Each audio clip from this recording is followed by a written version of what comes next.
আল্লাহ কবরগুলোকে আপনি আল্লাহ স্বাধীনতার মাস বাংলাদেশকে যার হাতখানা আপনার বান্দিকে আপনি সুস্থ দান করে দেন। আয় আল্লাহ শাফায়া কুলার জন্য দোয়া করা হয়েছে।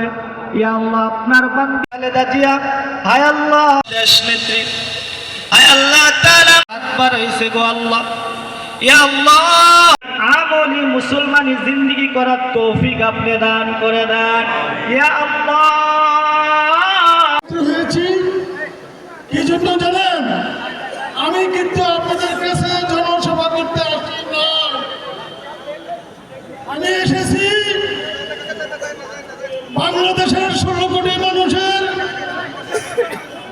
বাংলাদেশের গণতন্ত্র,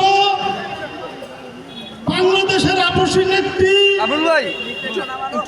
আমরা যারা বিএনপি করি, আমাদের মা দেশটিতে বেগম খালেদা জিয়ার জন্য দোয়া চাওয়ার জন্য আপনারা দেশটিতে বেগম খালেদা জিয়ার জন্য দোয়া করবেন। এই বাংলাদেশের মানুষের যিনি বাক্য উন্নয়ন করেছিল, এই দেশকে গণতন্ত্র দিয়েছিল, এই দেশের মানুষকে মৌলিক অধিকার দিয়েছিল, এই দেশের মানুষকে স্বৈরাচার থেকে রক্ষা করেছিল, সেই মা অসুস্থ।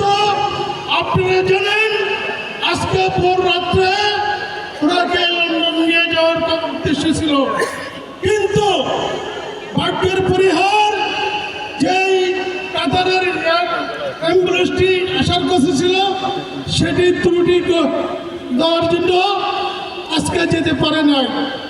তাই আমরা, আপনারা জানেন আজকে শুক্রবার সারা বাংলাদেশের প্রত্যেকটি মসজিদে আমাদের দলের থেকে প্রত্যেকটা মসজিদে মিলাদ করার জন্য আহ্বান করেছিল। আপনারা সবাই যার যার গ্রামের মসজিদে জম্মুরে মিলাদ করাইছে। আমরা সিদ্দিরগঞ্জ সোনারগাঁও, আপনারা যারা ফেসবুকে দেখেন, ইউটিউব চ্যানেল আপনারা দেখতেছেন, আমরা কিন্তু বিগত 10 দিন ধরে এই সোনারগাঁয়ের বিভিন্ন মসজিদ মাদ্রাসায় আনাচে কানাচে আমার মা, আমার নেত্রী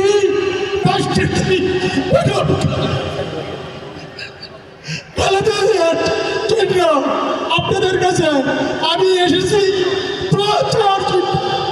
আপনারা শুধু দোয়া করবেন আমার নেত্রী এই বাংলাদেশের মা যাতে আল্লাহ তাকে সুস্থ করে তোলে, এই জন্য আমি আপনাদের কাছে এসেছি। আপনারা দোয়া করবেন এই বলে আমি আমার বক্তব্য শেষ করছি। হুজুর দোয়া করবেন, আপনারা সবাই লাগে এই দোয়াতে, যারা এখানে অংশগ্রহণ করছেন আপনারা দোয়াতে অংশগ্রহণ করবেন। আল্লাহ হাফেজ।